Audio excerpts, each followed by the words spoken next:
Hi friends, good morning. Welcome back to Shwetashri lifestyle YouTube channel. ಇವತ್ತು ಊರಿಗೆ ಬಂದ್ವಿ, Sunday ಇವತ್ತು ಬೆಳಗ್ಗೆನೇ. ಸೊ ಈಗ ಬಂದು ತಿಂಡಿ ತಿಂತಾ ಇದ್ದೀವಿ ಇಲ್ಲೇನೆ. ಮಗಳು ಜೋಗಾಲೆ ಆಡಿಕೊಂಡು ತಿಂಡಿ ತಿನ್ಸಮ್ಮ ಅಂತ ಹೇಳಿಬಿಟ್ಟು ಇಲ್ಲಿ ಜೋಗಾಲೆ ಆಡ್ತಾ ಇದ್ದಾಳೆ. ಸೊ ಗಾಳಿ ನೋಡಿ ಎಷ್ಟು ಚೆನ್ನಾಗಿ ಬೀಸ್ತಾ ಇದೆ, ತಣ್ಣಗೆ ಬಿಸಿಲು ಇದೆ. ಸ್ವಲ್ಪ ಒಂದು 5 ನಿಮಿಷ ಆಡ್ಬೋದು ಜೋಗಾಲೆ ಅಷ್ಟೇ, ಆಮೇಲೆ ಬಿಸಿಲು ಬಂದ್ಬಿಡುತ್ತೆ.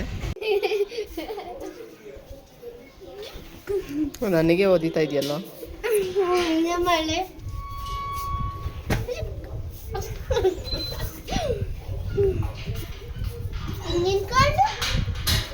ಬೇಡ ಇರು, ನಾನು ಹಿಂದಕ್ಕೆ ಹೋಗ್ತೀನಿ, ಚೇರ್ ಕೊಡ್ಕೋತೀಯ.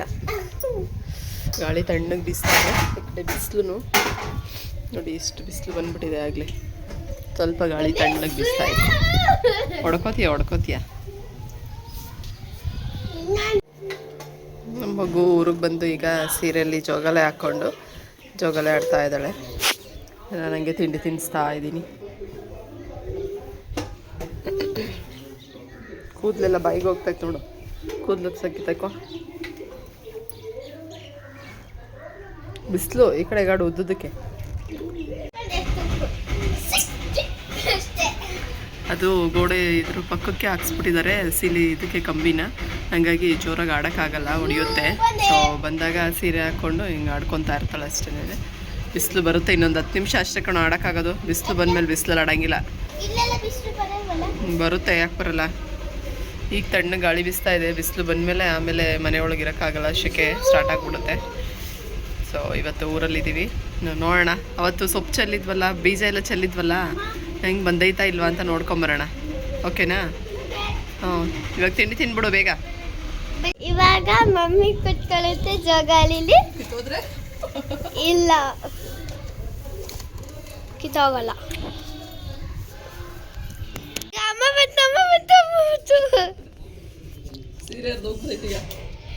ನನ್ನ ಜೋಕಾಲಿ ಒಳಗಡೆ ಏನು ಹಾಕಿದ್ದೀನಿ ಅಂತ ತೋರಿಸ್ತೀನಿ, ಬನ್ನಿ. ಎದಳಿ ಮಮ್ಮಿ ಒಡೆ.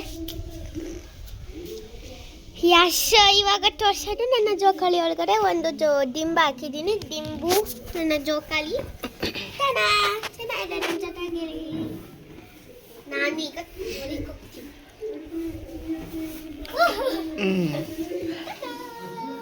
ಚಿಕ್ಕ ಮಕ್ಳಿಗೆ ಸೀರೆ ಜೋಗಾಲೆ ಕಟ್ಟಿ ಅದ್ರೊಳಗೆ ಮಲಗಿಸ್ತಾರಲ್ಲ, ಆ ಥರ ಮಾಡ್ಕೊಂಡಿದೀಯಾ ಚಿಕ್ಕ ಪಪ್ಪುಗಳಿಗೆ.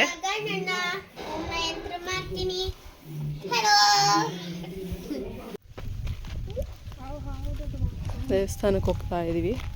ಸೊ ಹಸು ನೋಡಿ, ಹುಲ್ಲು ಎಷ್ಟು ಚೆನ್ನಾಗಿರೋದಕ್ಕೆ ಎಲ್ಲ ಮೇಯ್ತಾ ಇದೆ. ಕುರಿಮರಿಗಳು, ಮೇಕೆ ಮರಿ. ಮೋನೋ, ಕುರಿಮರಿ ಹಿಡ್ಕೋತೀಯಾ? ಮೇಕೆ ಮರಿ ಹಾಂ ಹಿಡ್ಕೋತೀಯಾ? ಬಾ ದೇವಸ್ಥಾನಕ್ಕೆ ಹೋಗಿ ಬಂದ್ಮೇಲೆ ಆಮೇಲೆ ಹಿಡ್ಕೊಳ್ಳಿ.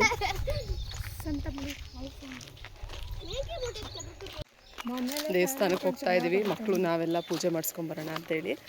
ಸೊ ಮಕ್ಕಳು ಬಂದು ಸ್ನಾನ ಮಾಡಿ ಈಗ ರೆಡಿಯಾಗಿ ಈಗ ಹೋಗ್ತಾ ಇದ್ದೀವಿ ದೇವಸ್ಥಾನ ಹತ್ರ. ಬಿಸಿಲಾಗ್ಬಿಟ್ಟಿದೆ ತುಂಬ. ಇಲ್ಲಿ ಬಿಸಿಲಾದ್ಮೇಲೆ ಓಡಾಡೋಕ್ಕೆ ಕಷ್ಟ, ಹಂಗಾಗ್ಬಿಟ್ಟಿದೆ.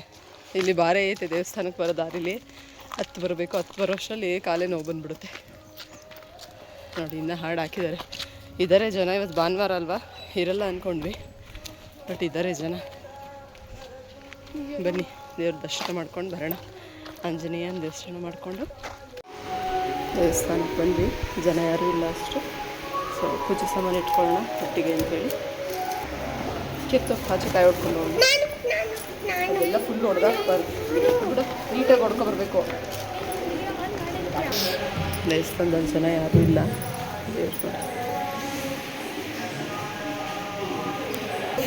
ಪೂಜೆ ಸಾಮಾನೆಲ್ಲ ಜೋಡಿಸ್ಕೊಳ್ಳೋಕ್ಕೆ ಈ ಥರ ಬುಟ್ಟಿಗಳು ಇಟ್ಟಿರ್ತಾರೆ, ಬರ್ಬೋದು.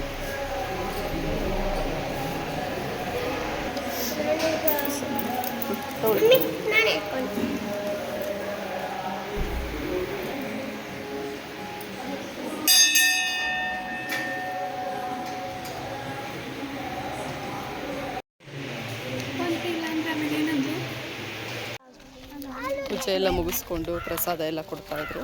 ಸೊ ಅಲ್ಲೇ ಯಾರೋ ಅಭಿಷೇಕ ಎಲ್ಲ ಮಾಡಿಸಿದ್ರು ಇವತ್ತು. ಸೊ ಹಾಗಾಗಿ ಪ್ರಸಾದ ಎಲ್ಲ ಇಸ್ಕೊಂಡು ಈಗ ಬರ್ತಾಯಿದ್ದೀವಿ ಮಕ್ಕಳು, ನಾವು ಎಲ್ಲ ಮನೆಗೆ. ದೇವಸ್ಥಾನ ಇದು, ನಮ್ಮೂರಿನ ಆಂಜನೇಯ ಸ್ವಾಮಿ ದೇವಸ್ಥಾನ. ಪ್ರಸಾದ ಹುಷಾರು. ಇಳಿಸ್ಬಿಟ್ಟಿಯಾ? ತಿನ್ನಿ, ನೆರಳಲ್ಲಿ ಕೂತ್ಕೊಂಡಿಲ್ಲೇ ತಿಂತೀರಾ? ಮನೆಗೆ ಹೋಗಿ ತಿನ್ನೋಣ. ನಡೀರಿ, ಜಾರತ್ತೆ, ಹುಷಾರು. ಇಲ್ಲಿ ದೇವಸ್ಥಾನದ ದಾರಿ ನೋಡಿ ಈ ರೀತಿ ಇದೆ.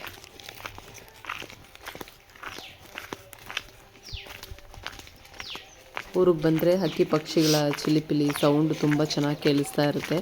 ನೀವೇ ಅಬ್ಸರ್ವ್ ಮಾಡಿ. ಮರದ ಕೆಳಗಡೆ ತಣ್ಣ ಗಾಳಿ ಬೀಸ್ತಾಯಿತ್ತು. ಸೊ ಹಂಗಾಗಿ ಕೂತ್ಕೊಂಡು ಪ್ರಸಾದ ತಿನ್ನೋಣ ಅಂತೇಳಿ ನಾನು ನನ್ನ ಮಗಳು ಕೂತ್ಕೊಂಡು ಪ್ರಸಾದ ತಿಂತಾಯಿದ್ದೀನಿ. ಅವಳಿಗೆ ಹುಷಾರಿರಲಿಲ್ಲ. ಸೊ ಹಂಗಾಗಿ ಯಂತ್ರ ಹಾಕ್ಸ್ಕೊಂಡು ದೇವ್ರ ಪೂಜೆ ಮಾಡಿಸ್ಕೊಂಡು ಬಂದ್ವಿ. ಈಗ ಹುಷಾರಾಗಿದ್ದಾಳೆ. ಅವನು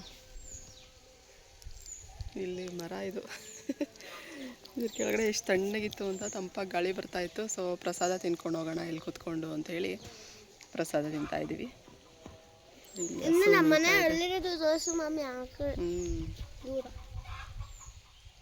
ದೇವಸ್ಥಾನದಿಂದ ಬಂದು ಊಟ ಎಲ್ಲ ಮುಗಿಸಿ ಈಗ ಹೊಲದ ಹತ್ರ ಬಂದಿದ್ದೀವಿ. ಸೊ ನಾನು ಸ್ವಲ್ಪ ಯಾಕೋ ಹುಷಾರಿರಲಿಲ್ಲ, ಕೋಲ್ಡ್ ಆಗಿತ್ತು. ಹಾಗಾಗಿ ಸೊ ಇಲ್ಲಿ ಒಂದು ಕಲ್ಲು ಹಾಕಿದ್ದಾರೆ ಹುಣಸೆ ಮರದ ಕೆಳಗಡೆ. ಅದು ಸೊ ಹಾಗಾಗಿ ಅಲ್ಲಿ ಎಲ್ಲ ಓಡಾಡ್ಕೊಬಂದು ಎಲ್ಲ ನೋಡ್ಕೊಂಡು ಬಂದು ಮನೆಯದೆಲ್ಲ ಹೇಗಾಗಿದೆ ಅಂತ ಹೇಳಿ ಮರದ ಕೆಳಗಡೆ ಮಲ್ಕೊಂಡಿದ್ದೆ. ನನ್ನ ಮಗಳು ಬಂದು ಇಲ್ಲೆಲ್ಲ ನನ್ನ ಎಲ್ಲ ವಿಡಿಯೋ ಮಾಡಿದ್ದಾಳೆ. ಸೊ ನೋಡಿ ಯಾವ ರೀತಿ ಇದೆ ನೇಚರ್ ಅಂತ. ಮಳೆಗಾಲದಲ್ಲಿ ತುಂಬ ಚೆನ್ನಾಗಿರುತ್ತೆ. ಸೊ ನನಗೂ ತುಂಬ ಇಷ್ಟ ಇಲ್ಲಿ ಹೊಲದ ಹತ್ರ ಅಂದರೆ. ಈ ಹುಣಸೆ ಮರದ ಕೆಳಗಡೆ ಮಲ್ಕೊಂಡ್ರೆ ತುಂಬ ತಂಪಾದ ಗಾಳಿ ಬರ್ತಾ ಇರುತ್ತೆ, ತುಂಬ ಚೆನ್ನಾಗಿರುತ್ತೆ.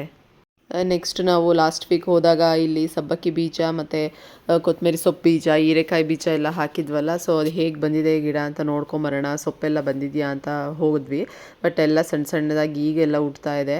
ಸೊ ಹೀರೆಕಾಯಿ ಬೀಜ ಮಾತ್ರ ಲಾಸ್ಟಲ್ಲಿ ಹಾಕಿದ್ವಲ್ಲ, ಆ ತುದಿಲೆಲ್ಲ ನೋಡಿ ಈ ರೀತಿ ಬಂದಿದೆ ಹೀರೆಕಾಯಿ ಗಿಡ. ಸೊ ಚಿಕ್ಕದಾಗಿ ಬಂದಿದೆ. ಹೀರೆಕಾಯಿ ಬೀಜ ಹಾಕಿದ್ದು ನೋಡಿ ಇಲ್ಲಿ. ಹೀರೆಕಾಯ್ದು ಬೇಗ ಬಂದಿದೆ. ಬಟ್ ಸಬ್ಬಕ್ಕಿ ಸೊಪ್ಪು ಮತ್ತು ಕೊತ್ತಂಬರಿ ಸೊಪ್ಪು ಮಾತ್ರ ಸ್ವಲ್ಪ ನಿಧಾನ, ಅದು ಬರೋದು ಸ್ವಲ್ಪ ಲೇಟು. ಈಗ ಒಂದು 15 ಡೇಸ್ ಆಯಿತು ಹಾಕಿ, ಆದರೂ ಯಾಕೋ ಈ ಸತಿ ತುಂಬ ನಿಧಾನ ಅನಿಸುತ್ತೆ. ಸೊ ನೋಡಿ ಚಿಕ್ಕದಾಗಿ ಪುಟಾಣಿಗೆ ಬಂದಿದೆ ಇನ್ನು. ಸೊ ಇನ್ನು ಬರಬೇಕು ಗಿಡ. ಸೊ ನೋಡೋಣ ನೆಕ್ಸ್ಟ್ ವೀಕ್ ಹೋದಾಗ ಯಾವ ರೀತಿ ಇರುತ್ತೆ ಅಂತ ಹೇಳಿ. ಸೊ ಇಲ್ಲೆಲ್ಲ ನೀರು ಹಾಕ್ತಾಯಿದ್ರು ಅತ್ತೆ. ನಾವು ಎಲ್ಲ ನೋಡೋಣ, ಸೊಪ್ಪು ಕಿತ್ಕೊಳ್ಳೋಣ ಹಾಗೆ ಅಂತ ಬಂದ್ವಿ. ಎದುರ್ಕೊತಾ ಇದ್ದಾಳೆ ಬರೋದಕ್ಕೆ. ಸೊ ನುಗ್ಗೆ ಸೊಪ್ಪು ಕಿತ್ಕೊಳ್ಳೋಣ ಅಂತ ಒಂದು ಸ್ವಲ್ಪ ಅವತ್ತು ಕಿತ್ಕೊಂಡು ಹೋಗಿದ್ವಲ್ಲ, ಮತ್ತೆ ಎಲ್ಲ ಚಿಗುರಿದೆ ನೋಡಿ. ಸೂರ್ಯ ಮುಳುಗ್ತಾ ಇದ್ದಾನೆ. ಟೈಮ್ ಈಗಾಗಲೇ 6:30.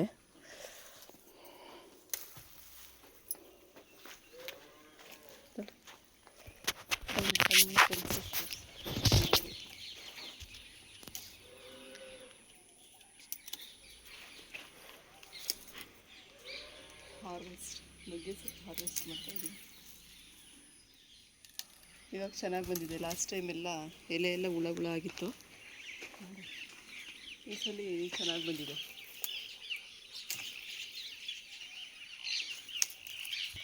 ಮೋನ ಎಷ್ಟು ನೀಟಾಗಿ ಮಾಡ್ತಾ ಗೊತ್ತಾ? ಇನ್ನೂ ನೀಟಾಗಿ ಮಾಡಲ್ಲ.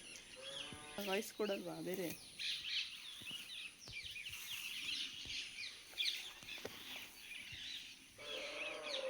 ಚೆನ್ನಾಗಿ ಬಂದಿದೆ ಈ ಸತಿ. ಲಾಸ್ಟ್ ಟೈಮ್ ಎಲ್ಲ ಹುಳ ಥರ ಆಗಿತ್ತು ಗಾಳಿಗೆ. ಈ ಸಲ ಚೆನ್ನಾಗಿ ಬಂದಿದೆ. ಲಾಸ್ಟ್ ಟೈಮ್ ಎಲ್ಲ ಕಿತ್ಕೊಂಡ್ಬಿಟ್ಟಿದ್ವಲ್ಲ, ಎಲ್ಲ ಕಡ್ಡಿ ಥರ ಮಾಡಿಬಿಟ್ಟಿದ್ವಿ. ಈ ಸಲ ನೋಡಿ ಇಷ್ಟಿಷ್ಟು ಚಿಗುರಿದೆ. ಜಾಸ್ತಿ ದೊಡ್ಡದಾಗಿ ಬಂದಿಲ್ಲ, ಸ್ವಲ್ಪ ಬಂದಿದೆ. ಆಗುತ್ತೆ, ಕಿತ್ಕೊಬೋದು. ಇದು ಕಪ್ಪಗಿದೆ, ಸ್ವಲ್ಪ ಕರಿ ನುಗ್ಗೆ ಅನಿಸುತ್ತಿದ್ದು. ಇದು ಬಿಳಿ ನುಗ್ಗೆ, ಬಿಳಿಗಿದೆ ಅಂದರೆ ಒಂದೊಂದು ಕಹಿ ಆಗುತ್ತೆ. ಇದು ಹಾಗೇನಾಗಲ್ಲ, ಚೆನ್ನಾಗಿರುತ್ತೆ. ಏನು ಕಹಿ ಆಗಲ್ಲ ಸಾಂಬಾರು ಮಾಡಿದ್ರೆ. ಎಳೆದೇ ಕಿತ್ಕೊತೀನಿ, ಮೇಲಿರೋದು ಹಾಗೆ ಇದೆ. ಕೆಳಗಡೆ ಇರೋದು ಅಷ್ಟೇ ಕಿತ್ಕೊತೀನಿ. ಸಖತ್ ದೊಡ್ಡದಾಗೈತೆ ಮರ. ನನ್ನ ಮಕ್ಳಿಗೆ ಇದರಲ್ಲಿ ನುಗ್ಗೆ ಸೊಪ್ಪು ಉಪ್ಸಾರು ಚೆನ್ನಾಗಿ ಇಷ್ಟಪಡ್ತಾರೆ. ನನ್ನ ಮಗಳು ಮೊಟ್ಟೆ ಹಾಕ್ಬಿಟ್ಟು ಹುರಿದ್ಬಿಟ್ಟು ಮಾಡಿದ್ರು ಚೆನ್ನಾಗಿ ತಿಂತಾರೆ. ಮತ್ತು ಇದು ಬೋಂಡ ಬಜ್ಜಿಗೆಲ್ಲ ಮಾಡಿದ್ರು ಚೆನ್ನಾಗಿರುತ್ತೆ. ನುಗ್ಗೆ ಸೊಪ್ಪು ಹಾಕಿ ಮಾಡಿದ್ರೆ ಬೋಂಡ ಚೆನ್ನಾಗಾಗುತ್ತೆ. ಗೊತ್ತೇ ಆಗೋದಿಲ್ಲ ನುಗ್ಗೆ ಸೊಪ್ಪು ಅಂತ, ತುಂಬ ಚೆನ್ನಾಗಿ ಬರುತ್ತೆ. ನೋಡಿ 15 ದಿವಸ ಬಿಟ್ಟು ಕಿತ್ತಿರೋದು ಎಷ್ಟು ಬಂದಿದೆ ನುಗ್ಗೆ ಸೊಪ್ಪು. ಸೊ ಈಗ ಹೋಗೋಣ, ಟೈಮ್ ಆಯಿತು, ಟೀ ಮಾಡೋಣ.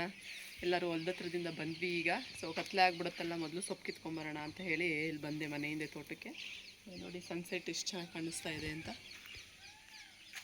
ನವಿಲು ಇಲ್ಲೆಲ್ಲ ನವಿಲಿದೆ ಅನಿಸುತ್ತೆ. ಹಿಂದೆಗಡೆ ಎಲ್ಲ ಫುಲ್ಲು ಗಿಡಗಳಿದೆಯಲ್ಲ, ಸೊ ಹಾಗಾಗಿ ನವಿಲೆಲ್ಲ ಕೂಗ್ತಾ ಇದೆ.